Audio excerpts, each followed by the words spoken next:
Para mí es un verdadero placer, un verdadero honor estar hoy con vosotros, aunque ha sido un asalto que me llamó Dani Pobre ayer.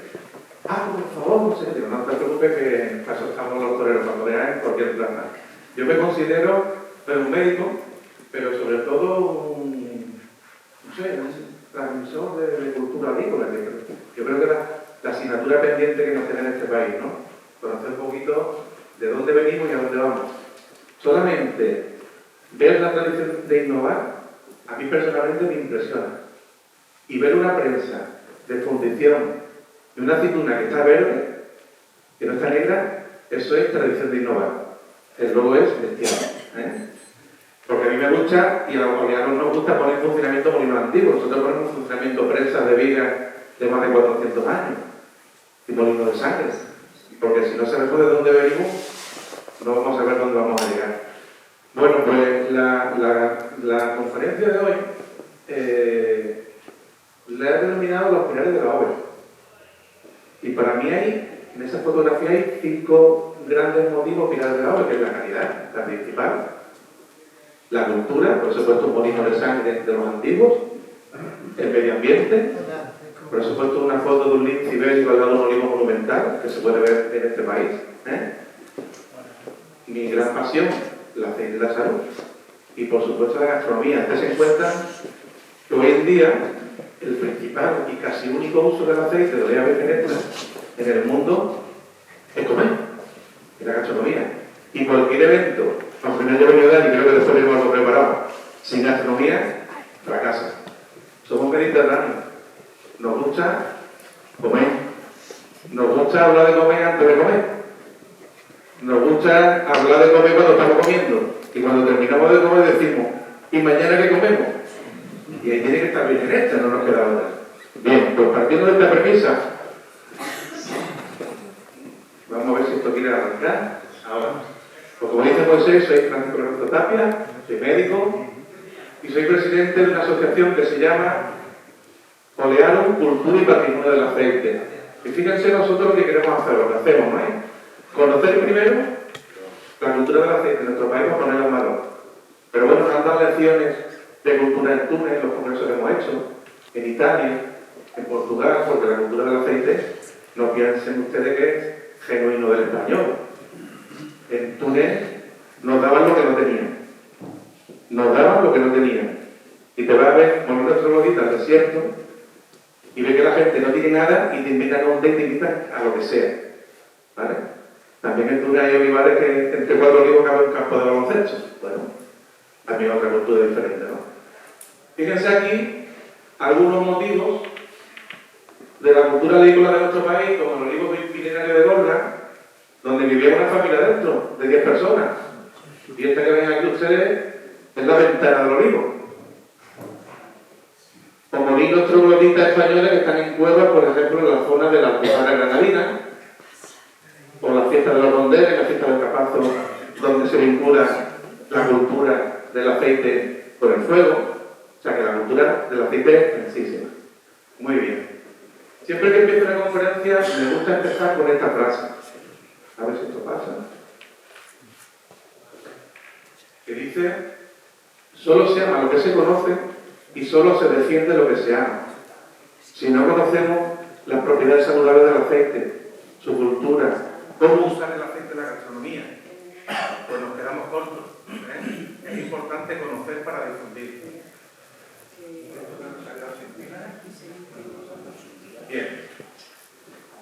Bueno, pues estamos en la de Estepa. Ayer cuando me llamó Dani y digo, bueno, tendré que hablar un poquito de dónde voy. Yo siempre que voy me gusta hablar de dónde voy.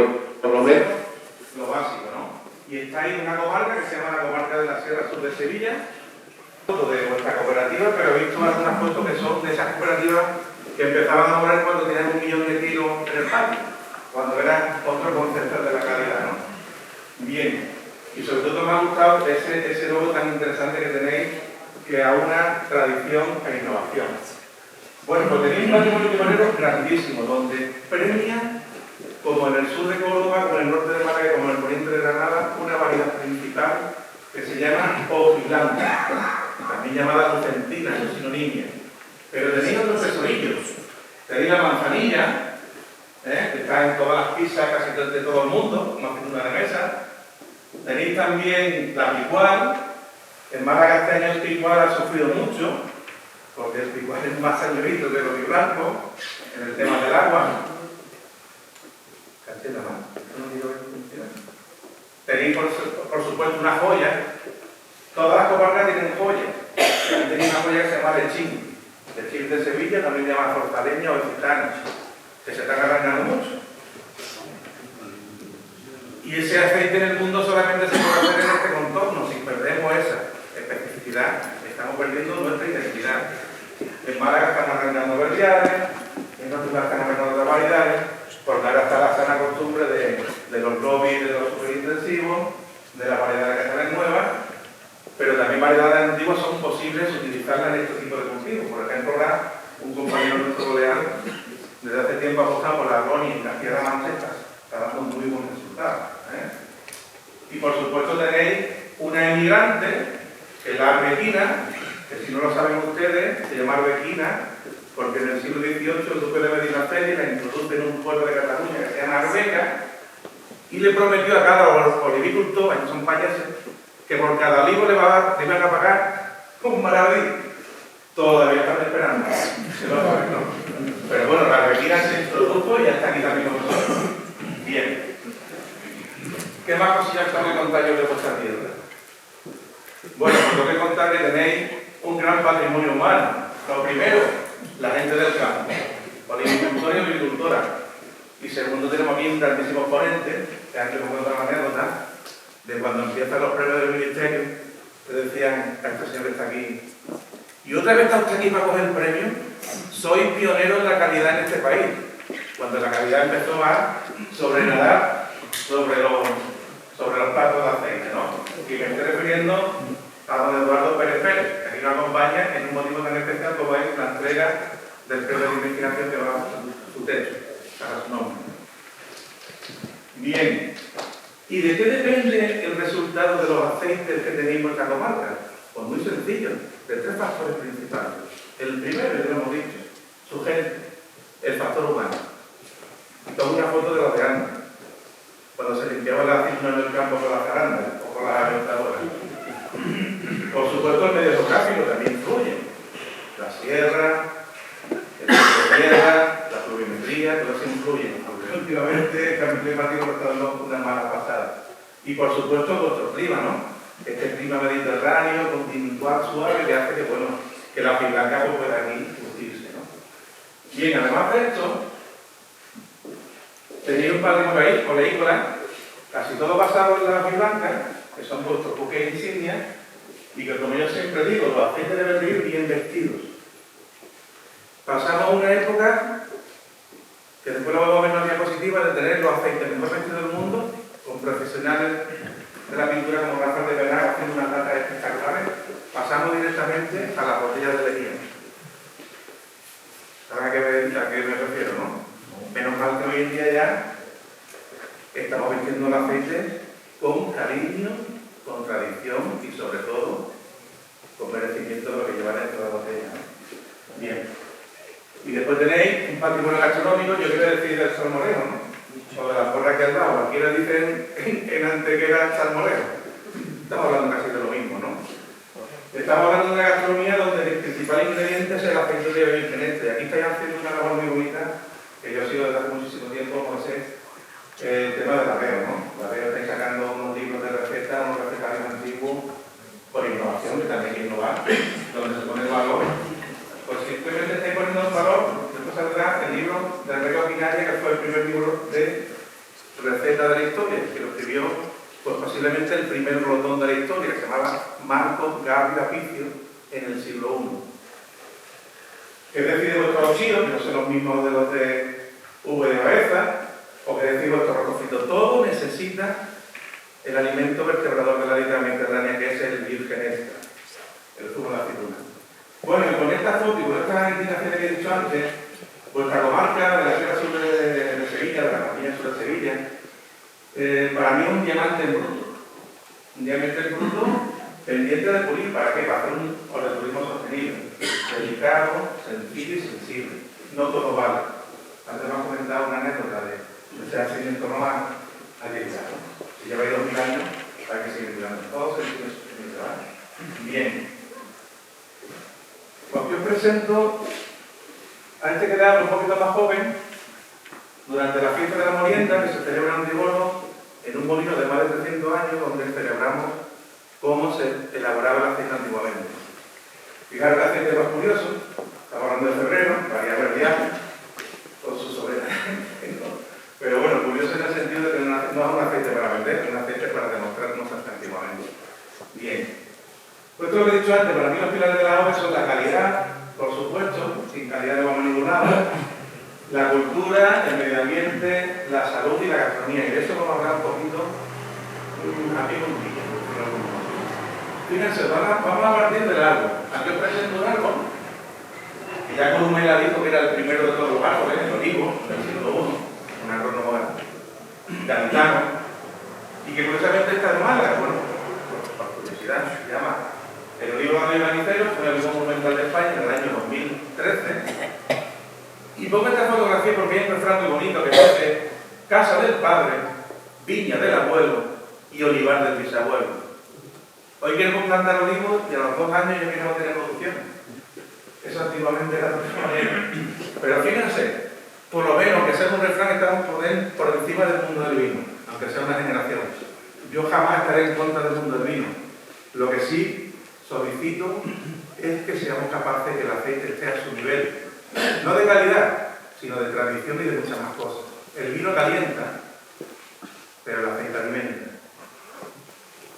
Muchas veces vamos a un restaurante y todavía seguimos encontrándonos con bols rellenos de algo. Piensen ustedes en que pedimos una botella de vino y nos la traen por la mitad, con la etiqueta manchada y abierta. Liamos el caos. Pero el aceite nos lo siguen dando en tromboy y nos callamos, y eso no puede ser. Porque sois los productores, sois los que también tenéis que defender vuestro producto.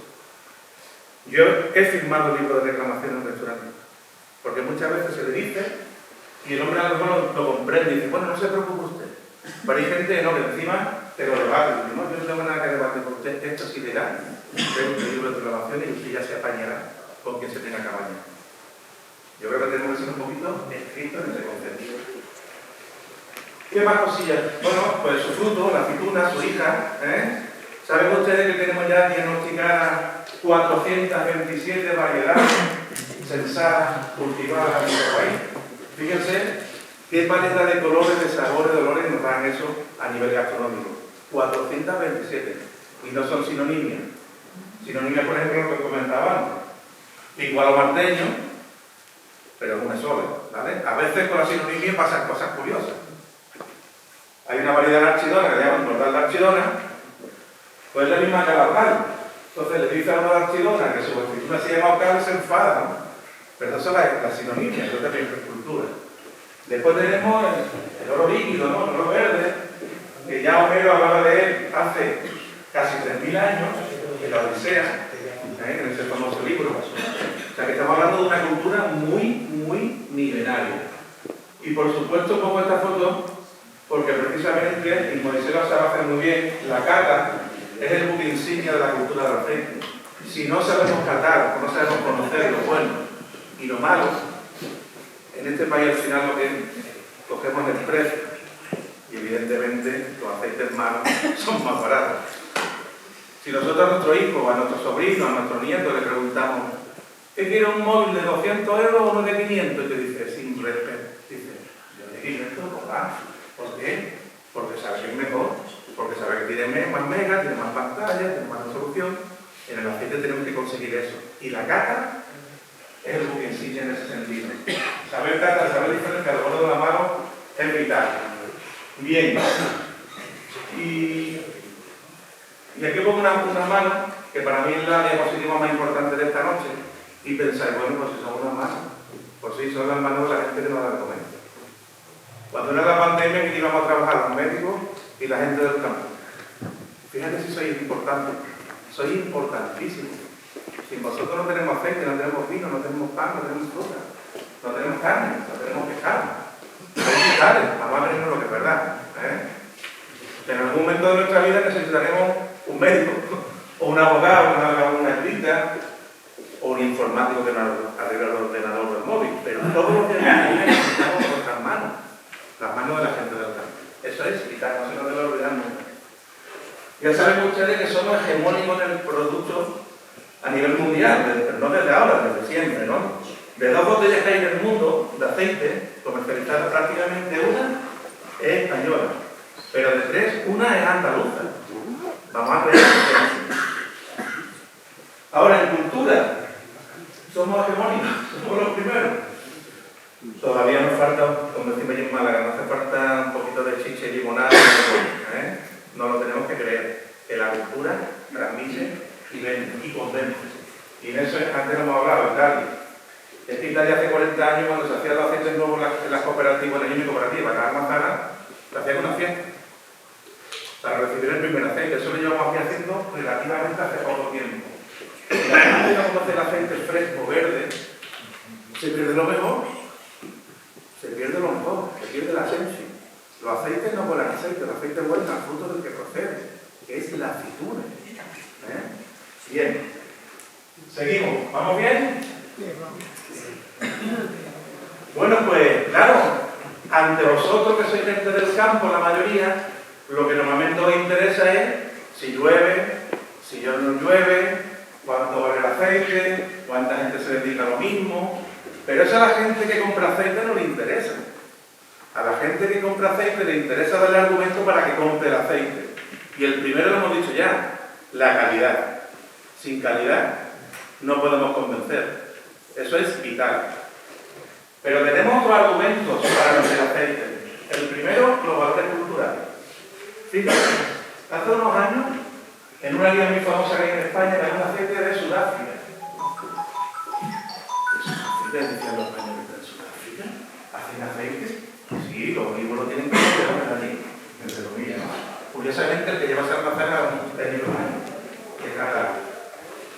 Pues fíjense ustedes, los sudafricanos no tienen refranes del olivar, no tienen la receta de nuestras abuelas, no tienen olivos monumentales, no tienen molinos antiguos. Pero empiezan sin vicio adquirido, empiezan desde la formación. Y cuando uno se forma desde el principio, llega a la calidad muy rápidamente, si lo sabe hacer bien. Valores culturales, ahora hablaremos más tendido de ello, pero tenemos otros valores también importantísimos, que son los valores medioambientales. Hoy en día, en general, si cogemos nuestro aceite, se lo mandamos a un alemán, a un cliente alemán, lo primero que te va a preguntar es si es ecológico y cuántos fenoles tiene. Estamos hablando de medio ambiente, de calidad y de salud. La gente no se la pregunta ya. Creo que uno de los premiados va al tema de fenoles, ¿no? Con lo cual, genial. Otra cosa importante son los valores saludables. ¿Os recuerdan ustedes el famoso refrán que decía el remedio de la tía Mariquita, que con aceite todo lo quita? Los compañeros seguro, ¿no? Pues fíjense ustedes, en los últimos 20 años, el alimento que más se ha estudiado científicamente desde el punto de vista saludable es nuestro virgen extra. Y todos los estudios abogan ese refrán antiguo, sus valores saludables. Y por supuesto que hemos dicho antes, ¿no? Los valores gastronómicos. Es que una cocina sin virgen extra no puede ser. Dani García Peinado tiene un restaurante que se llama Bien Frito. Fíjense usted, qué curioso, ¿no? Bien Frito. Todavía llevo años y años intentando en Málaga que los restaurantes frían con virgen extra. Después pondremos un ejemplo. Alucinante. Alucinante. El último ejemplo que me han dicho es que no ponemos botellas en las mesas porque nos la roban. Y lo que cobraba antes. Antes que te lo roban, dice usted, mira, yo voy a el aceite, pero después usted lo usa y se lo lleva a su casa. Y cuando llegue por la mañana de desayuno, digo, me lo han regalado, me la marca de jefa, y me lo han regalado en el restaurante Don Pepito. Marketing perfecto. ¿Vale? Bien. Valores culturales, ya lo hemos dicho antes. Casa del Padre, Viña del Abuelo y el barrio de Salud. Aquí tenéis los ejemplos. La fiesta de la molienda, fíjense que molinos, eso se llama molinos de sangre, pues porque lo pone en funcionamiento en su origen los esclavos y después ya los animales. Y la fiesta de los rondeles en un pueblo de Málaga que se llama Casa La Bonera, donde se prende machos, ahí se llaman rondeles, para darle gracias a la Virgen de los Rondeles por la cosecha de aceitunas. Cultura. Ejemplo como está en España, muchísimo. Hay muchas ciudades, muchos municipios donde la patrona es la Virgen de la Oliva. Tenéis más lejos, que no lo en Saltera, en Vejer en Cádiz, aquí en Mollina, muy cerquita de aquí, la Virgen de la Oliva. Porque la cultura y la historia del aceite es un recurso innovador, como siempre digo, no lo vamos a ver. Esta foto la tomó un gran amigo mío, que es Pablo Moreno, en los dólmenes de Antequera, en una representación, bueno, pues de la prehistoria, ¿no? Y nadie se da cuenta que delante de los dólmenes de Antequera hay un olivar multicentenario impresionante. Por lo cual, con esta fotografía os quiero comentar que realmente la vinculación del olivo a la península ibérica es antiquísima. Bien, ¿dónde nace el cultivo del olivo? Pues nace donde siempre se pelea, en Oriente Medio. Palestina, Israel, Siria, Jordania, todos esos países, Líbano. Ahí donde nace el cultivo del olivo. El olivo silvestre llamado acebuche ya existía, pero llegó un momento que se empezó a cultivar para buscar producción y buscar cantidad y aceitunas cada vez más grandes y mayor rendimiento, por supuesto. Pues a lo largo de la historia, distintas civilizaciones han sido las que han transmitido ese conocimiento del este al oeste. Curiosamente, en la prehistoria han aparecido huesos de acebuchinas fosilizados en algunas cuevas, como en la cueva de Nerja, con lo cual se indica que antes del cultivo del olivo, el acebuche, la aceituna, que es la acebuchina, se utilizaba para algo. Mi teoría, ¿os suena la pintura al óleo? ¿Os suena el concepto de iluminación con aceite? Pues posiblemente en aquella época sería de esa manera. Se pintaba y se iluminaba las cuevas con aceite de aceituna, incluso con cera de abejas también, ¿vale? No todo era con aceite. Esta foto que quería enseñar y los huesos fosilizados que han aparecido.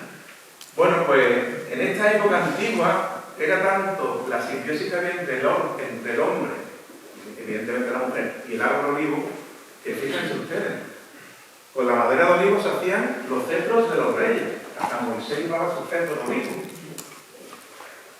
Con sus hojas, con sus ramas, se coronaban a las personas sobresalientes. Y con su zumo, se utilizaba como alimento, por supuesto, se utilizaba como cosmética, como medicina, para la iluminación, en los baños, en los juegos, en la palestra y, por supuesto, en la unción de reyes y sacerdotes. De todos estos usos, el único que perdura hoy en día es el gastronómico y los jabones. Lo que pasa es que antes se hacían con el jabón de freír y no se hace con hasta conviene los jabones, ¿vale? Bueno, los fenicios llegan a la península ibérica hace muchos años, hace unos 3000 años, y ellos no vienen aquí a plantar olivo. Los fenicios venden a vender, eran comerciantes, y sobre todo vendían vino y aceite. ¿Y saben ustedes que en aquella época el aceite valía 5 veces más que el vino? Curiosa reflexión. 5 veces más que el vino. Bueno, pues cuando llegan a la provincia de Cádiz, a la zona costera, le llaman Botinusa. ¿Y saben por qué? Botinusa significa bosque rico en acebuche, porque lo primero que se encuentran al llegar a las costas españolas son acebuches, son olivos silvestres. Por lo cual dicen, al cabo del tiempo, ¿no? Lo que pasa es que no estaban cultivados. Y entonces ellos se dedican a cultivar, empiezan a cultivar a partir del siglo V, siglo IV a.C. Ellos eran evidentemente vendedores de aceite y lo vendían en este tipo de ánforas, como la que ha aparecido recientemente en un yacimiento en el Cerro del Villar, en Málaga, la desembocadura del río Guadalhorce. Y además lo utilizaban no precisamente para comer, solamente en las clases altas, pero sí lo utilizaban en ceremonias religiosas, como ungüentos y sobre todo en la iluminación, con este tipo de artilugios, como el candil la lucena de doble piquera, los vasos de roseta, etc. Bueno, después de los fenicios llega la cultura griega, también muy comerciante. Antes has comentado de Creta, ¿no? Ahí está el Palacio de Nosos, un palacio antiquísimo donde hay pinturas frescos, donde se representa la cultura del aceite. Y en la cultura griega se representa por primera vez en estas tablillas minoicas las palabras, por el aceite de oliva, por escrito por primera vez, ¿no? Y aparecen este tipo de cerámica donde se valoran, pues se expresan actos cotidianos de la vida donde está representado el aceite. Ya se empezaba a consumir las clases altas en la cocina, pero se seguía con el uso de la iluminación, remedios medicinales, cosmética, y sobre todo un hecho muy importante: en las primeras Olimpiadas del año 776 de Cristo, a los vencedores se le coronaban con una corona de olivo, cosa que se recuperó en la Olimpiada de 2004 en Atenas. Y después de los usos importantes en esta época era el famoso ceremonial de untarse en los Juegos Olímpicos y en los Juegos Panathinaicos con aceite, y el ceremonial de retirárselo con el famoso elixir. Bien, todavía en algunas zonas del Mediterráneo existe una competición donde juntan con gente que se necesita en Turquía, una competición desde finales del siglo XIV, todavía se sigue haciendo en el siglo XXI. Aquí se hacían los huevos de Bucaña, ¿se acuerdan ustedes, no? Pero eran con grasa animal. Los romanos llegan a la península, esto sí que les interesaban plantar los vinos, porque tenía mucha gente que alimentar, sobre todo a los gladiadores, sobre todo a sus tropas, ¿no? Y resulta que España, bueno, pues fue el sitio ideal por sus tierras para plantar sus olivos, y sobre todo porque tenían unas autopistas naturales que eran nuestros ríos. Si veis en esta imagen, este es el río Betis, ahora el río Guadalquivir, y este es el río Genil. Todos estos puntitos rojos son yacimientos donde se fabricaban las famosas ánforas del siglo XX, donde ya se exportaba el aceite de la Bética romana a todo el mundo, principalmente al puerto de Italia, de Roma, que es el puerto de Ostia. Bueno, en este tipo de barco, estas ánforas llevaban su trazabilidad, su código de barra del siglo XXI, donde se decía dónde se producía el aceite, quién lo producía, quién lo transportaba. O sea, unos datos interesantísimos. ¿Por qué lo sabemos? Porque estos artilugios que en vacío pesan 40 kilos llenos, pues imagínense ustedes, casi 80, no eran envases de doble retorno, sino que empezaron a acumularse en Roma y empezaron a echarlo allí hasta que se formó el famoso Monte Testacho. Don José de Mesal, sevillano de Flor, lleva 40 años estudiando el Monte Testacho, y gracias a los títulos críticos se ha demostrado que prácticamente el 85% del aceite que llegaba a Italia en aquella época, hace 2000 años, procedía de Andalucía, de la Bética romana. Fíjense si somos importantes y hegemónicos en el comercio y desde cuándo. ¿De acuerdo? Hasta la moneda de aquella época, donde venía la diosa Hispania, venía evidentemente con un conejo en sus pies, porque España era tierra de conejos, pero con sus ramos de olivo. Otra manera de expresar la cultura del aceite, en este caso la minimística. Fíjense lo que decían los grandes sabios de aquella época, entre ellos Columela, conceptos de calidad, eso lo he visto yo hoy descargando un camión. Desde que las aceitunas cambien de color y hubiera ya algunas negras entre muchas blancas, verdes, convendrá coger la mano en un día sereno, se cribarán y limpiarán y con cuidado se llevarán al molino. Conceptos de calidad de hace 2000 años. Pero fíjense otra cosa que decía Columela muy bonita. Retardando demasiado la recolección, los aceites resultan sin ese grato aroma que recuerdan del fruto. Toma ya. Le hemos dicho antes, los aceites buenos huelen a sus frutos, a la aceituna. Y también decía, no vamos a dejar las malas aparte, decía Columela, las aceitunas que se han caído por haberlas comido los gusanos, por las tempestades y las lluvias han tirado al suelo, no sirven para hacer aceite para comer. Antes lo ha dicho Moisés. A mí cuando me preguntan, Pablo, ¿los aceites refinados qué variedad son? Digo, ¿cuál es la variedad más importante? O las más importantes. Igual, blanca por color. Bueno, ¿saben ustedes que los romanos ya clasificaban los aceites según el grado de maduración de la aceituna? Pues teníamos los vírgenes del libro de campaña, de cosecha temprana, que eran los elaborados con aceitunas verdes, que eran el óleo láctico acebo. Después teníamos el óleo viride, de aceitunas en empero, el que más se consumía en las clases sociales altas. fíjense en esta aceituna, y después tenía pues el olivo maduro, ¿no? De aceitunas negras, maduras o caídas del suelo. Esto era desde el punto de vista de la maduración de la aceituna, también lo clasificaba según el proceso de extracción, pero ahí no vamos a entrar.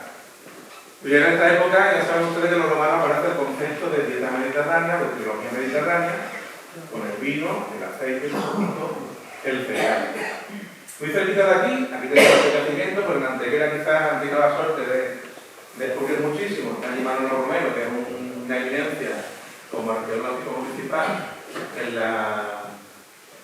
el yacimiento romano, y piensen ustedes que Antequera siempre ha sido muy rico porque ¿qué pasa ahora?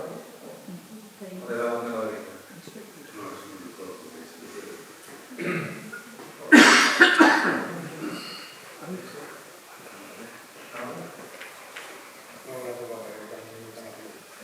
Bueno, es que es muy tranquilo mirando aquí.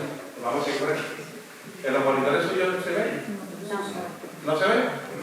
Pues ahí, bueno. No sé por qué se ve.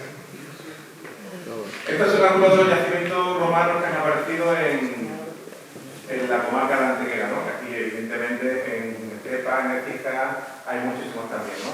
Y esto demuestra que la réplica romana, bueno, pues fue hegemónica en la producción de aceite en aquella época. Llegan los visigodos. Uy. Ahora, llegan los visigodos, llegan al centro romano y venían con la grasa animal. Pero fíjense, no fueron tontos. Dice, bueno, si esta grasa vegetal es interesantísima, empezaron a hacer los platos, su gastronomía, utilizando tanto la grasa animal como la grasa vegetal. Fíjense lo que decía San Isidoro de Sevilla, la sombra de los olivos cubría el suelo de España. Y había bastante olivo en nuestro país. Bien. Y llegan los musulmanes. 8 siglos estuvieron aquí, ni más ni menos. 8 siglos. Nos dieron muchísimo, nos dieron un nombre tan bonito como Almazara, como Almona. ¿Saben ustedes lo que es una almona? Una fábrica de jabón, que había muchas, en todos los pueblos donde había aceite había almona. Y pueblos tan bonitos, locales tan bonitos como Aceita, Cebucha, El Pechín, Alcuza. Y aparecen variedades nuevas como los aires que han tardado la Lucia, que han tardado mucho de ellas. Y sobre todo mejoran cosas muy interesantes, mejoran las cosas agronómicas. Mejoran el cultivo, mejoran el regadío, mejoran la elaboración de aceite, hasta mejoran las fabricaciones de tinajas cada vez más grandes, porque cada vez se producía más aceite. O sea, los árabes nos dieron mucho. Y además de eso, descubren usos medicinales, usos cosméticos y usos culinarios del aceite. ¿Saben cuál es el primer jabón de la historia hecho con aceite de oliva con marca comercial? El jabón de Alepo, ¿te suena? Siria. Después vino el jabón de Basilea, ¿suena? Debe seguir.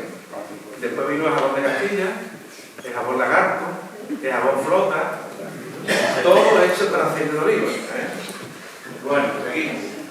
Un hecho importante después de que se fueran, pues echáramos a los musulmanes, es el descubrimiento de América. Bueno, con esos barcos que salían de la Andalucía de aquella entonces, llevábamos olivos y llevábamos aceite. Y llevamos aceite para iluminar, para comer y sobre todo, cuando llegamos a América y plantamos olivos allí, no piensen que eran para darle de comer a los indígenas, eran para evangelizar a los indígenas. Bien. Después lo veremos un poquito. Fue en 1524, la primera vez que van a América el olivo, en el barco gracias a Fray Martín de Valencia, bueno, y evidentemente después se plantó en México, en Perú, en California, en Chile, en Argentina. Hace 2 años tuve la posibilidad de ser jurado en lo que ellos llaman Premio al Olivo Patrimonial de América. Allí aman de verdad los olivos patrimoniales. Aquí le llamamos olivos monumentales o milenarios. Datar los olivos es muy complicado. A veces se nos llena la boca dándole año a los olivos. Pero bueno.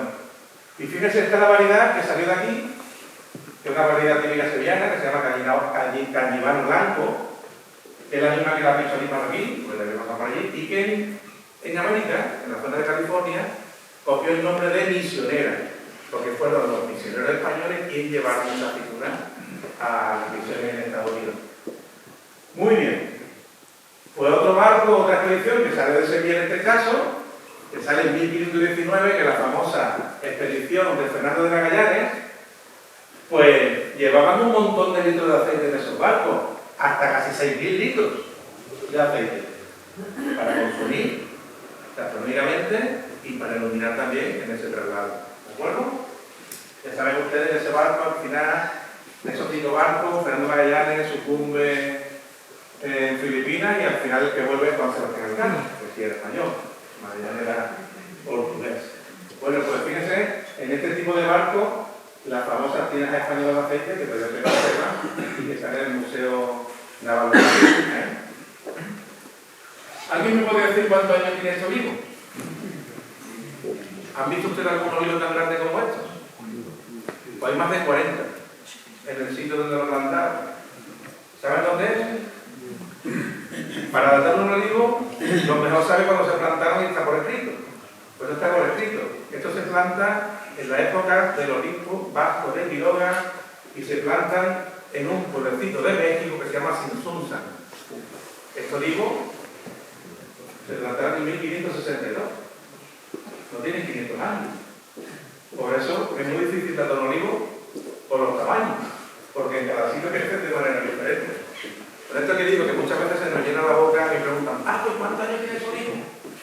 Digo, yo creo que tiene algún año en una catedral, pero puede ser una mezquita, o una catedral románica, o gótica, o lo que sea. O sea, es muy difícil, pero bueno, lo que hay que hacer con este tipo de olivos, personalmente mi opinión es que sigan viviendo donde me quieran.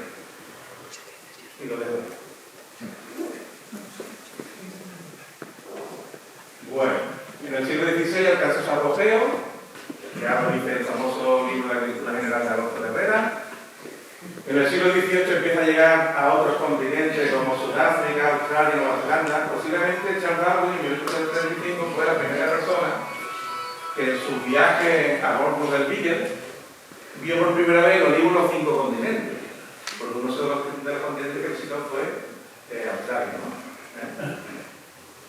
Y aquí lo que comentaba antes de que si en Australia los olivos están con canguro, en Sudáfrica esta especie que ganó la guía Borgen, pues estarán con leones, ¿no? Bueno, saben ustedes que una de las grandes referencias de conocimiento, sobre todo en el siglo XIX en España, fue el famoso diccionario Magón. Que se fueron por muchos pueblos de España preguntando a la gente cuántas tierras había, que se dedicaba gente, si había molinos. Pues fíjense, en la de cepa, lo que se producía en torno al año 1845-1850 era trigo, era cebada, por supuesto aceite. Lo he puesto en grande porque me gusta resaltar aceite, pero se producía mucho más cebada, mucho más cereales que se producía también habas. La pica, que me imagino que sabrá lo que son las almorzas, ¿no? Una leguminosa, no se lo he puesto aquí, ¿no? También se cultivaba hortalizas y fruta. Decían que en Lora también había algo de ganado lanar, cabrillo, cerda, caza de conejo, perdices, zorra, lobo, abeja, lobo. Y también algo de seda. Y había 5 molinos aceiteros ya en el año 1850 en nuestro pueblo. 4 en el pueblo y 1 fuera en el término municipal. Y había solamente un molino harinero. Y decía que solamente funcionaba cuando corre las aguas por las fuentes de Santiago. Simplemente corre poco, ¿no? Algo leí. Demasiado poco a lo mejor quizás, ¿no? Bueno, pero eso empezó a pasar en todos lados. Y fíjense qué cosa más curiosa de lo que era el comercio en aquella época. En nuestro pueblo, en nuestro municipio, decía que se cortaba aceite y el sobrante de cebada, de semillas, de hortalizas y frutas. Pero el vino se importaba de la provincia de Córdoba, posiblemente de Montilla Moriles, evidentemente, y el agua ardiente de la serranía de Ronda. Todavía existe la costumbre de ese agua ardiente en Mañanero. Por lo menos más, que aquí supongo que también. Bueno, llega un momento importante en la agricultura, que es la aparición de la red de ferrocarril. Eso hizo que el aceite pudiera ir a los puertos y de los puertos portarse a todo el mundo. Lo llamamos la revolución industrial. Hay una vía verde magnífica, que si no la conocéis, deberíais, nace en Puente Genil y acaba en Jaén. Y Puente Genil está aquí al lado. Bueno, Fíjense lo que era Málaga en el siglo XIX. Málaga era la ciudad de la chimenea. Era la primera ciudad industrial de España. Había muchas condiciones que a través de molde hacían las cosas por primera vez en la historia en serio. Las alcantarillas, los bancos, las lámparas y los molinos. En Sevilla también. Hay unas condiciones magníficas. Tengo ahí una colección de fotos interesantes de condiciones de Sevilla. Y fíjense esto que comentaba antes, el aceite se vestía con decoro, con cariño y con mucha arte, con verdaderos pintores, como Rafael de Penado y muchos más. Y fíjense ustedes las latas que se hacían en Navidad muy pocas para la exportación. De aquí pasamos, como hemos dicho antes, a la botella de vino. Y hoy en día, bueno, pues hemos recuperado terreno. Claro, en el siglo XXI el cultivo del olivo estaba en una fase diferente, una fase expansiva. Antes hemos hablado de unos datos muy interesantes, que no porque hagamos este tipo de cultivo vamos a producir más cantidad en determinadas zonas, pero bueno, a lo mejor en un futuro tenemos que ver si esto es la nueva cultura del olivo. Lo verán los que vengan de nuestra cuenta. Para mí, los valores añadidos del aceite de virgen extra, como he dicho antes, del siglo XXI son lo que estamos hablando: la salud, por supuesto, la calidad, la cultura. A veces hay molinos que están dando de la romana, que sacan de las autopistas también de aquella época. Bueno, habrá que promocionarla. O ver los olivos monumentales y sobre todo, por supuesto, el medio ambiente. De un camarón o un lince ibérico en un olivar es una maravilla. Después el apartado gastronómico y, por supuesto, el oleoturismo. Esta foto tiene ya 8 años, casi 20. Y fue una de las primeras experiencias que hicimos en Málaga de turismo, visitando molinos antiguos, olivares antiguos, la zona de las Arquías, y nos dimos cuenta que ahí le gustaba a los niños, a los mayores, a los abuelos, a todo el mundo le gustaba. El turista quiere aprender, quiere tocar, quiere mancharse, quiere equivocarse, y quiere que le contemos la verdad. No la primera presión en frío, no los aceites sin filtrar, no la acidez, ya la detecta la lengua. Quieren, la verdad, porque vienen muy bien preparados. Los extranjeros, hoy sé, ni os cuento. Bueno, ya hemos hablado de la cultura, ahora vamos a hablar un poquito del medio ambiente, soberanamente. Sí, ya yo voy lanzado a la guillotina. Cada mochila es olivo, conocen ese refrán, ¿no? El olivo comparte con todo, absolutamente con todo, es generosísimo. Hasta con las malas hierbas, algunos las quitamos. Y eso de que comparte con todo hace que luche contra la erosión. Un ejemplo, esto está muy cerquita de aquí, Finca La Torre. Hubo una lluvia hace unos 4 o 5 años, murió un bombero, un campillo, y ya nadie me dio visto. Digo, ¿viste cómo está el campo? El campo está cubierta de vegetal, están los carriles hechos polvo, pero el campo está. Fíjense usted la diferencia que hay entre este olivar y este de qué fondo. El terreno fértil, son los 4 o 5 centímetros de arriba, se perdieron. Aquí se quedaron. ¿Vale? La cubierta vegetal, y también, por supuesto, el olivar en seto, un gran sumidero de CO2, ya saben lo importante que es eso. Y, por supuesto, en reserva de flora y fauna. Aquí tiene una imagen idílica, ¿no?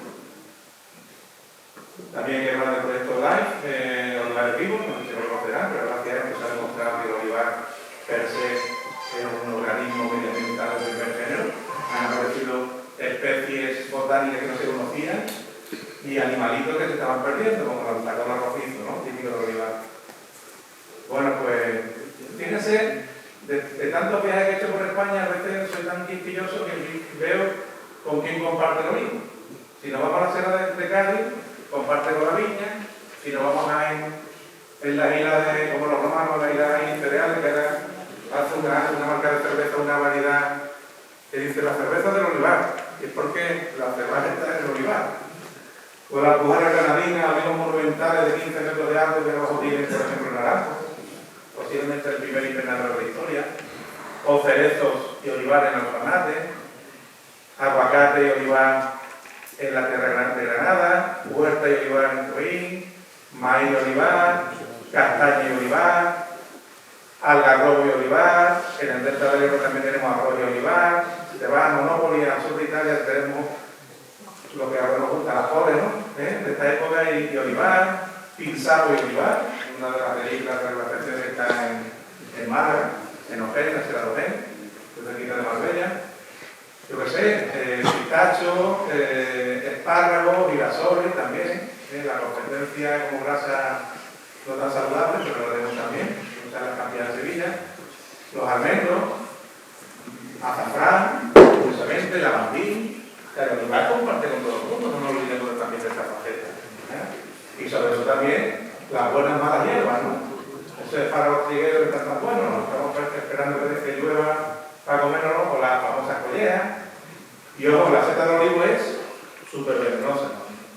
No toquemos una seta de un troncón de esta característica. Bueno, y comparte posadas, fíjense cómo comparte, con miles de aves, de todo tipo, de todos los tamaños, desde rapaces hasta las más pequeñitas. Ya decía, ¿no? Mientras tenga frutos los olivos serán amigos los estorninos. Comparte con mamíferos de todo tipo. Aquí hay fotos de lince, de ciervos, de toros bravos, absolutamente con todo. Con reptiles, con anfibios, con caracoles. Los caracoles que te ponen allí en Cartagena en verano, en Córdoba, por aquí también, mortales, ¿no? Y sobre todo con los pequeñitos, que muchos son favorables para el olivar. La mancha religiosa, la mariquita, y a veces también comparte con los humanos. Y se puede hacer un cross dentro de una finca de olivar, por ejemplo. Con esto digo que el olivar siempre ha sabido ganarse el respeto y la admiración de casi todos. Siempre rodeándose de naturaleza, concordia, sentido común y armonía. Vamos a respetarlo. He tenido la suerte de visitar prácticamente todos los olivos que han sido premios de un monumento de España. Y al final mi conclusión es que son reservas genéticas, que si se mantienen ahí es por algo y les pueden servir con el control de plagas en el futuro. Que son historias vivas, muchos de ellos con nombres propios y una historia que traía para una conferencia. Que son seres inmortales. Nosotros estamos de paso, no se nos olvide, pero podemos hacer inmortales a ellos. Por supuesto son identitarios, el olivo bimilenario de Gorga, el olivo de Gabriel Manicero de Casabermeja, el olivo de Caín, y todos tienen historia. Y son tesoros naturales de los aquí, ¿no? Aquí os muestro uno, que es de verdad, el olivo de la película de Olivo, que es de verdad, porque se llama, está en Canel de Roch, en la provincia de Castellón, al norte. Conocí a su dueño, que es Vicente Capajón, este es de la película. Entonces fue una época donde iban a tratar de comprarle los olivos muy monumentales a estos personajes, porque no estaba legislada, se podían arrancar. Ya existe una legislación que lo impide. Y llegaban allí y le preguntaban, Vicente, ¿qué vas a comprar el olivo? Y decía Vicente, pero no me ves que estoy jugando al escondite con mi nieta. Y yo, esto lo hacía con mi abuelo. ¿Usted qué quiere un olivo como este? Muy sencillo. Plante uno y espere. Sabio. ¿Vale? Bueno, pues estos olivos sirven para llevar al que descubrió el ornamental, Jenny Lister, famoso científico americano, o la Academia Gastronómica de Málaga, la más antigua de España, o un grupo que me llama un amigo de Córdoba, mi amigo José María Pérez, y dice, pues tengo un grupo de olivicultores que quieren conocer la cultura del aceite en Málaga. Y yo, vale, ¿cómo hacer un recorrido por la cultura? Y cuando lo pusimos delante del olivo, me dice, Paco, son 6 olivicultores palestinos y 6 israelitas. Alucinante. Bueno, por la asociación Alpoleano, que también hemos visitado este tipo de olivos, ¿no? Este olivo de Gabriel Manicero está en Casa Bermeja. Pues bien, esta foto lo define todo. Deben seguir viviendo donde nacieron, para el disfrute y el respeto de todos. Porque son olivos que dan aceitunas todavía. Y cuando dan aceitunas se recogen y se hace un aceite especial. Un aceite que se llama aceite de oliva virgen extra patrimonial. Le vamos a poner otro apellido más, porque ya me dirán ustedes. Esto no es patrimonio. Pues ¿cómo vamos? Bueno, presento a mi madre y a mi tía. Haciendo de comer unas papas con vientre y con madera de olivo. ¿Vale? Y valor saludable. He tenido la suerte de participar en este libro, por favor. Libro de cabecera, Aceite de Salud.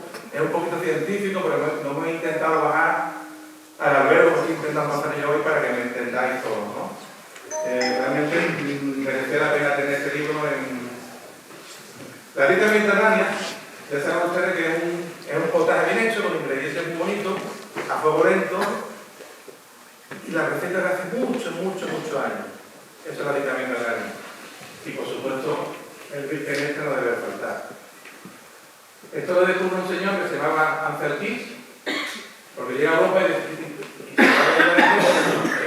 seguí gente de 100 años cultivando, cavando, iban todos los días a trabajar.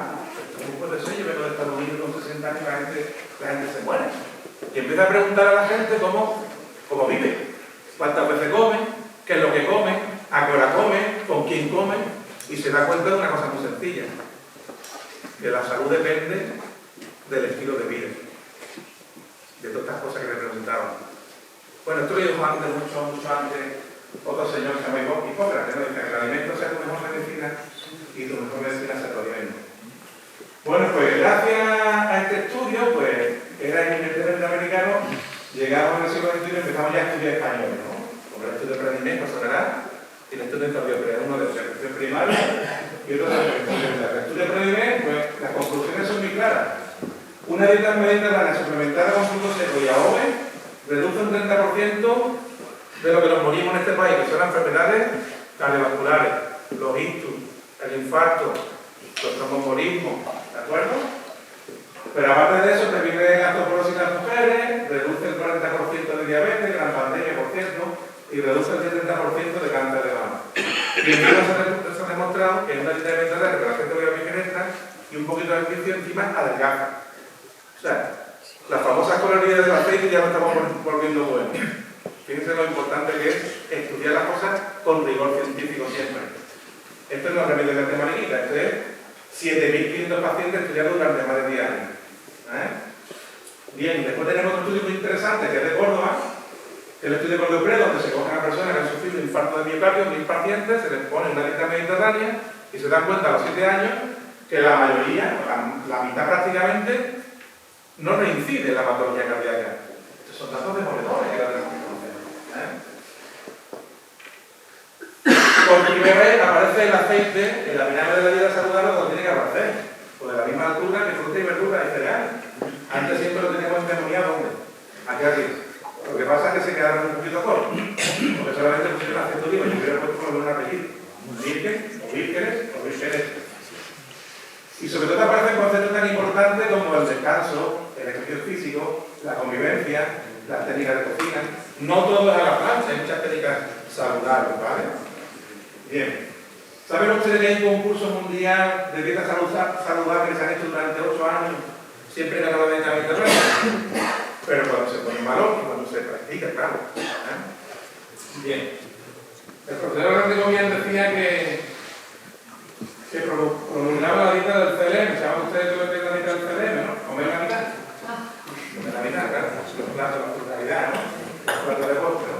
También decía comer de todo, pero comer poco. O pocos platos y muchos zapatos.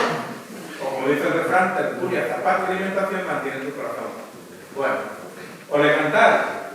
Pues para descubrir cosas necesitamos científicos, ¿no? Esto es lo que le pasó, por lo que decía Luis Pastel, la fortuna siempre es juega a favor de una mente preparada. Esto es lo que le pasó al profesor Gary Bichan, que vino un año a Italia y en uno de sus congresos recibió una carta. Y cuando probó el aceite, dice, el aceite pica, pero ¿cómo va a picar el aceite? Para malo. Y descubre que picaba y lo corroboró con una medicación que en aquel momento estaban estudiando en Estados Unidos para que los niños se lo tomaran en jarabe, porque picaba. Y dice, será lo mismo. Y descubre lo que cantar, descubre sus propiedades saludables, y ese medicamento es el Dalsi que le damos a los niños y a los nietos, digo, por feno. ¿Vale? Bien, seguimos. ¿Por qué son importantes desde el punto de vista saludable los aceites? Por dos cosas. Por su composición en ácidos grasos monoinsaturados, el oleico, y por su composición en fenol, en componentes fenol. Es prácticamente el 1,5% de lo que le da esas características saludables también y por supuesto energéticas. Por eso es importante tener aliados en la gastronomía, porque además de ser importante desde el punto de vista saludable, hace más apetecible y mejor digerido alimentos como los pescados, las verduras, los legumbres, los gazpachos. Nuestra dieta mediterránea. Yo siempre digo que para saber comer hay que tener tiempo para comprar, tiempo para cocinar, tiempo para comer, tiempo para hacer ejercicio y pasar la fiesta si se puede. complicado, pero bueno, que cada uno lo intente. Y sobre todo tiempo para aprender de los mayores. Hoy en día, el problema que tenemos es que podemos tener dieta mediterránea los 365 días del año, nos lo pueden llevar a casa, que mismo nos lo traerán en un dron, pero los trabajos hoy en día son menos físicos, son más sedentarios, por lo cual al final, aunque tengamos mucha dieta mediterránea, tenemos un problema de desequilibrio por el tema del gasto calórico. Y hay un desequilibrio de estas fechas, ¿vale? Ya lo decía Maimónides, ¿no? La mayoría de las enfermedades que sufre el hombre son consecuencias de una alimentación deficiente o desmesurada. O también decía, las grasas de la entraña del animal son demasiado nutritivas y producen una sangre fría y peso. ¿Vale? Bueno, mi gran profesor, don Federico Soliguer, de Cabra, de Cabrense, catedrático de endocrinología, tuve la suerte de trabajar unos años, hace muchos años, en la Atenea de Málaga, y dice, el aceite de oliva virgen es la única grasa que no es perjudicial para la salud. Toma ya. Después de estar hablando una hora sobre este perdonado, pero espera, esto es el remedio del tema aquí, científicamente hablando. A veces tiene que llegar una americana, como Marifre, que dice, ningún alimento o medicina puede ser lo que la gente oliva. Como te pido, de América. Los americanos andaban a tomarse chupitos de aceite nada más levantarse. Pues tampoco. Que consuman. Y ya está, valores gastronómicos. Saben ustedes ese refrán que dice la mejor cocinera la aceitera, ¿no? Y en las mesas la irrellenable. Que no se nos olvide el concepto de la irrellenable. Por favor. Siempre el aceite de oliva virgen extra es el primero en la sartén y el último en muchas elaboraciones. Y a mí me gusta hablar no de maridar con ahogue. El ahogue no se bebe. El ahogue se come. El ahogue va dentro del plato, armoniza las comidas. Y la armonía es uno de los conceptos básicos en las catas de aceite. La nariz y la boca en equilibrio. La armonía. Es un conector de sabores. Y encima tenemos la propiedad de que lo podemos hacer cambiar de textura. Y podemos hacer cambiar de aceite, espuma de aceite, tierra de aceite, que pega en el ámbito. No, también tendrá que venir, porque si no lo voy a dejar por mentiroso. Bueno, para mí el aceite de oliva virgen, como ha dicho Moisés, es el alimento vertebrador de la Mediterránea. El primer libro de la historia de gastronomía, lo escribe Apicio, que antes hablamos de él, y de 500 recetas, más de 300 ha venido aceite. Pero si cogemos este libro de mi pueblo, de Marbella, Cocina Popular de Marbella de hoy, pues de 100 recetas, 92 va a aceite. Ya saben ustedes que con el cereal y la uva, pues pan de trigo, aceite de olivo y de la parra vino, la trilogía mediterránea. Los romanos lo utilizaban para todo, hasta para terminar los platos. Apicio habla de la fritura, dice, inmersión en baño de aceite de oliva para distintos productos como pescado y vegetales. Y fijaros que piropo más bonito para la madre del aceite. Con 9 aceitunas al día, el hombre, no penséis que antes había mujeres, pero no estaríamos aquí, en aquella época que realmente se hablaba así. Con 9 aceitunas al día, el hombre puede superar cualquier calamidad. Vaya triunfazo. Y si son fermentadas, mejor. Nada de oxidada. Partida. ¿Vale? Bueno, los musulmanes. ¿Saben ustedes que cocinaban también con virgen extra, no? De aquella época. Hasta la albóndiga. ¿Saben por qué se llama ese plato albóndiga? Porque viene un término que se llama albunduk, la bola. Averroes. Los mejores huevos son los de las gallinas. ¿Estamos de acuerdo? Ahora no voy a hablar bien todavía. Cuando se fríen en aceite de oliva son muy buenos, ya que las cosas cuando se condimentan con aceite son muy nutritivas, pero el aceite debe ser nuevo, de ahora, de poca acidez, no sé cómo la calculaban entonces, y de aceituna, piropazo. No hace falta irse a otra con el descubrimiento de América llevamos muchas cosas, pero nos trajimos muchas cosas. Traímos el tomate, la patata, el maíz, los pimientos, la piña, el cacao. Y a partir de entonces pudimos tener nuestros salmoreos y nuestros sofritos en la salsa del Mediterráneo. Eso está de paso. Hace poco puse el programa de radio, estaba discutiendo un catalán y un murciano que había inventado el pan con tomate. Y decía el catalán que en el siglo XIII. Y le dice el murciano, pues te voy a llegar tomate.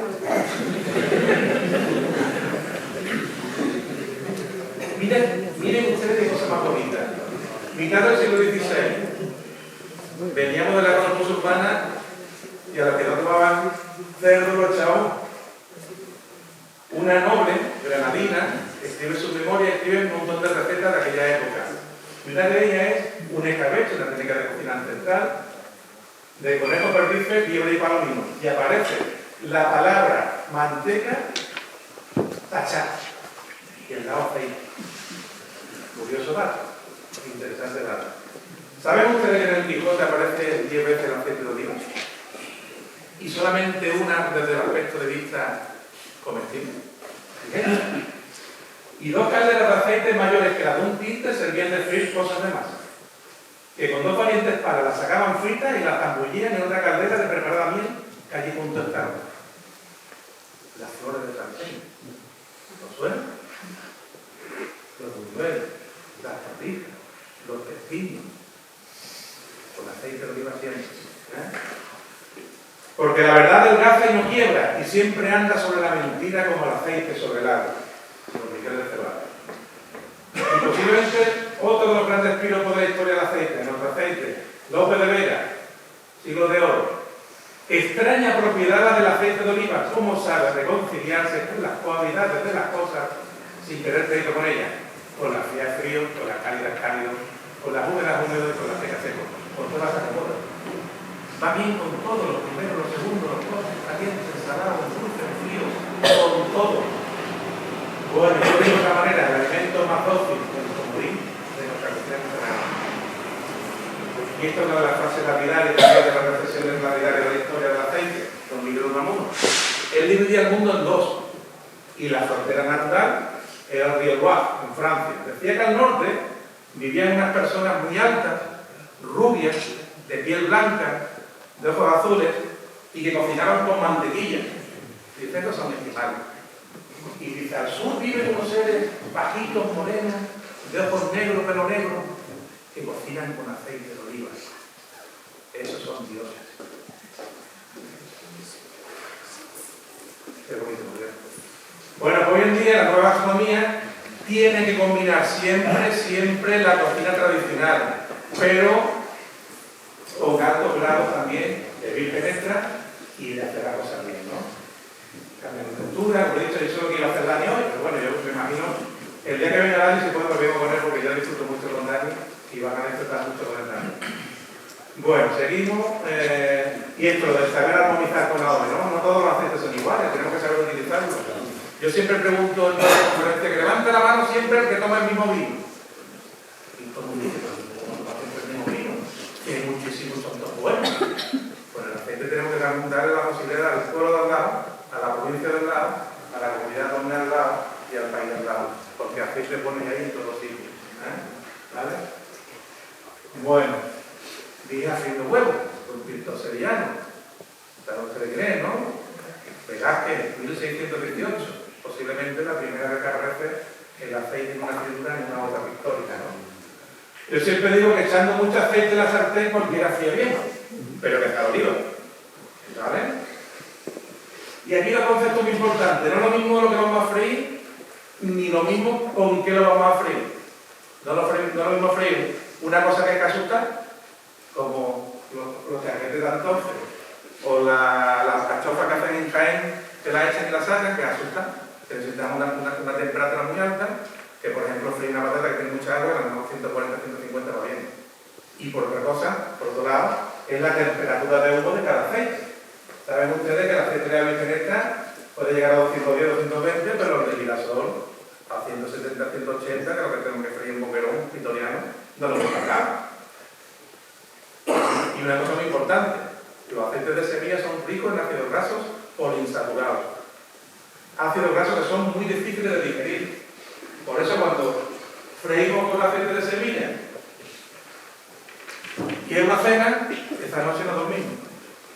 Porque el estómago lo estamos castigando y funcionando más a cuenta. Eso no pasa nunca con el ácido oleico que se olvida. ¿Vale? Cosa que deberían saber los reparadores, por supuesto. Hace muchos años me empeñé que la fiesta del boquerón vitoriano se friera el boquerón vitoriano en Málaga con virgen extra. Y todos los cocineros se rebelaron. tú estás chalado, va a poner boquerón negro, le va a quitar el protagonismo, y entonces, para demostrar lo contrario, hicimos una cata ciega de escritura. Se frío, boquerones, calamares y adobo. Y salían los dos platos a la vez, de girasol y virgen extra. Y decían, uy, este está más doradito. Y digo, bueno, mira, tiene mojo. Y dice, uy, este está más crujiente. Mira, tiene paladar. Uy, este sabe mejor. Al final la vamos a liar. La clave, este está menos aceitoso. Toma ya. Esto es vital, ¿sabes? Esto es ciencia, esto no es invención de nadie, ¿vale? ¿Saben ustedes cuál es el que está frito con virgen extra y cuál es el que no? Virgen extra, girasol, ¿vale? Y otro estudio científico, si ya te acabo de conocer. Cuando se fríe, esto se descubrió porque cuando llega el aceite de soja en España del siglo pasado, mitad del siglo pasado, llega en Estados Unidos, los aceites de semilla en general, con una oleada de saludable y barato. Entonces los churreros de Madrid empezaron a freír los churros con aceite de semilla. ¿Saben ustedes qué pasó? Que se dieron cuenta que con la misma cantidad de churros, de aceite, freían la mitad de churros. Porque el churro iba a empapar en aceite. Eso es lo que pasa con el aceite de semilla, tomamos calidad de mar. ¿Y qué pasó? Que se estudió científicamente y el profesor Diego de Varela lo estudia y se da cuenta que cuando se fríe con aceite de oliva se crea una película alrededor del alimento, una costra, que impide que se pierdan las propiedades nutricionales del alimento e impide que se empape en aceite. El aceite se queda en la sartén, por la freidora. ¿Ven la costra? ¿La ven ahí? Esta rayita, en el legislación aparece, que aparece la papa quemada. Aquí la papa no está quemada. Cuando nosotros ponemos a la misma temperatura de aceite, el legislazor en 1 minuto llega a 180. El aceite de oliva al 10 llega hasta en 5 minutos. Eso también es importante saberlo. Y después tenemos científicas como la amiga Rosa María Manuela, ese famoso sofrito, que tanto utilizamos como vaso de una paella, con guiso y de tantas y tantas cosas, un pito, etcétera, etcétera. Dice, estudió que cocinar la hortaliza con AOVE favorece que los compuestos bioactivos, o sea, los carotenoides, los polifenoles presentes en esta hortaliza, se desplacen hacia la AOVE, lo que facilita la absorción y la bioquímica de dicho compuesto en el organismo humano. O sea, que estamos hablando de que todo gira alrededor del aceite de oliva y sus propiedades químicas, fisicoquímicas. Eso lo hace más saludable y lo hace mejor presente en la gastronomía. Esto es lo que decía yo antes, ¿no? Por favor, denuncien esto. Si lo hiciéramos todo, esto se acababa en 3 días. Porque a nadie le gusta poner pagamundo, Parad de decir en el siglo III que los recipientes de aceite estarán siempre limpios para que no se estropeen los sabores con el rancio de los anteriores. Toma ya. Ya hizo la rellenada. Hace 700 años. Bueno, ya acabo. Fíjense que la cultura del aceite es amplísima. ¿Conocen ustedes un pueblo que se llama Avizanda? Pues allí celebran la fiesta de los langostos de Avizanda. ¿Cuándo? El segundo sábado de enero. Ponen un lienzo en el campo, ponen unos panes, ponen un poco de vino y ponen un poco de aceite. Y empiezan a esperar que lleguen los langostos. Los saltamontes. Y los saltamontes pueden llegar de 3 colores. Más oscurito negro, vino. Verde, cereal. Amarillito, el cereal dorado, los negros las uvas y los verdes las aceitunas. Pues dependiendo del número que vengan, ya están pensando en la campaña, en enero. O sea que la cultura del aceite, la cultura de la tecnología mediterránea, no es una cosa nuestra andaluza, es de todos. George Hamel, un francés, dijo que el Mediterráneo acaba donde esté el último olivo plantado. Hasta los franceses a veces llevan. Bueno, ya os dejo y diciendo que la cultura del aceite, por supuesto, es un recurso inagotable, pero el futuro realmente pasa por elaborar cada vez AOVE más saludables y de gran calidad, por formar a los futuros consumidores, por conocer y decirle que la mejor grasa en la cocina es nuestra AOVE, siempre usándola en el contexto de la dieta mediterránea, convertir a los restauradores, a los comedores escolares, en verdaderos maestros de sus comensales, el uso convencido y nunca impositivo del aceite, tenemos que convencer, nunca imponer, y a partir de los 6 meses y para toda la vida. Esto no lo podemos hacer con el vino.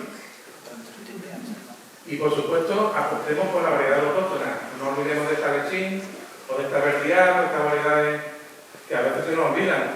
Y cuando toda la variedad es la misma y un año fallan todos. Y ojo, posiblemente la única o de las únicas delegaciones de origen que están apostando por todos estos conceptos sois vosotros, como dice. Yo sigo desde hace mucho tiempo y la verdad soy un ejemplo que siempre lo pongo en la charla, porque lo que se hace bien siempre hay que reconocerlo y transmitirlo y difundirlo. La DEO de Estepa o la DEO de Ciego posiblemente sea la voz de España que más trabajan por la formación y por la difusión de los valores, todos los valores del virgen. Solamente me queda que se convence un poquito más que el mundo de los líquidos es calidad, es cultura, es medio ambiente, es salud, es gastronomía, por favor. Empezamos con esta frase: solo se ama lo que se conoce y solo se defiende lo que se ama. Vamos a ser conscientes de que tenemos que conocer este producto para transmitirlo allá donde haga falta. Elaboren, consuman y regalen virgen extra. Yo a mi padre, qué pena, le regalaba botellas de alcohol y cartones de tabaco, saqué tonto. Las cosas cambian. Regalen aceite. Ahora en pandemia, cuando regalábamos una botella de aceite, te hacían hasta la ola. Y cuando ha subido el precio este año atrás, ya la ola, el maremoto. Tenemos que seguir apostando de todo por la cultura del aceite. Y aquí os presento a dos grandísimos amigos. Aquí está uno de ellos, el propietario del Cachero de San Benito, ese restaurante que seguramente más de una vez habrán comido en Antequera, al lado de la autovía. Uno iluminado, hace 50 años empezó a cocinar piezas de arqueología, de arqueología agrícola. Y este es su padre, tiene ahora 96 años, ahí está más joven. Un día le pregunté que si antes se pasaba hambre. Dice algo. Cuando yo tenía 3 años había un matrimonio al lado de mi casa que se iban al campo con un cubo de agua, un paraguas y una zambomba.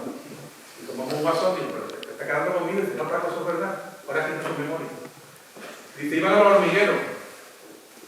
Ponían un paraguas en el hormiguero, una nube. Y la hormiga se ponía nerviosa. Con el cubo echaba agua, lluvia. Zambomba, ruido. Y las hormigas sacaban cada uno un grano de trigo. Para salvar al hormiguero, se lo robaban a comer. Las personas mayores no son muebles. Han vivido cosas que nosotros no hemos vivido nunca. Hay que exprimirlo como una aceituna y sacarle todos esos conocimientos y transmitirlos. Bueno, pues ya está. Cada persona su hijo. Y por favor, la dieta mediterránea importa qué comemos, pero también cómo y con quién. Comer solo un aburrimiento.